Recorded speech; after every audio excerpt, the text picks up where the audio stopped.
प्रदेश में तेजी से बढ़ रहा है कोरोना के चलते कांग्रेस ने रद्द की सभी रैलियां। कांग्रेस की मैराथन कोरोना के चलते रद्द हो चुकी है। बीजेपी ने भी अपनी चुनावी रैलियों को रद्द कर दिया है। वर्चुअली रैली कराने पर पार्टी देगी जोर। तो कांग्रेस की मैराथन कोरोना के चलते उन्होंने रद्द करने का ऐलान किया। सबसे पहले कांग्रेस ने ऐलान किया, बीजेपी ने भी अब यह ऐलान कर दिया है वो भी रैलियों को अब रद्द कर देंगे। प्रदेश में तेजी से बढ़ रहा है कोरोना। तो इस खबर पर ज्यादा जानकारी के लिए एक बार फिर रजनीश हमारे साथ जुड़ गए। रजनीश, जिस तरह से अब जो खबर आ रही है, सबसे पहले हालांकि कांग्रेस ने तय कर दिया था जो मैराथन होगी, जो रैली होंगी वो अब रद्द होंगी और जो भी होगा वो वर्चुअली होगा। आपको बीजेपी की तरफ से भी यही खबर आ रही है कि उन्होंने भी रैलियों को रद्द करने का ऐलान कर दिया। क्या जानकारी उसको लेकर आपके पास?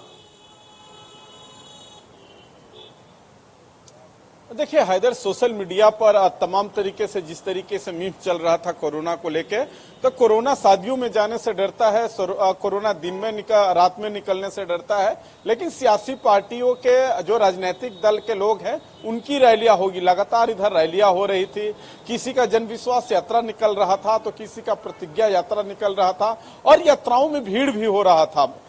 ये नहीं कह सकते कि फलाने की यात्रा में भीड़ कम हो रही थी, लेकिन लोगों के मन में एक जरूर डर था। चलिए भगवान का हम यहाँ की जनता शुक्रगुजार है, तो कम से कम नेताओं और सियासी पार्टियों को भी लोगों को कोरोना से डर लगने लगा है। कांग्रेस की जो अपनी मैराथन रैली हो रही थी, जहां लाखों लाखों की भीड़ होती थी, उन्होंने खत्म कर दिया है। जो अंदर के सूत्र बता रहे हैं कि जो प्रधानमंत्री की 9 तारीख को प्रस्तावित रैली थी उस पर भी संशय के बादल मंडरा रहे। ये भी कंफर्म नहीं है कि प्रधानमंत्री आएंगे कि नहीं आएंगे। जब प्रेस कॉन्फ्रेंस में स्वतंत्र देव से सवाल पूछा गया कि 9 तारीख को रैली का क्या है, तो उन्होंने कहा कि सरकार और संगठन दोनों जनता के हित में फैसला लेगी। इशारा साफ था, हालांकि उन्होंने कुछ कहा नहीं।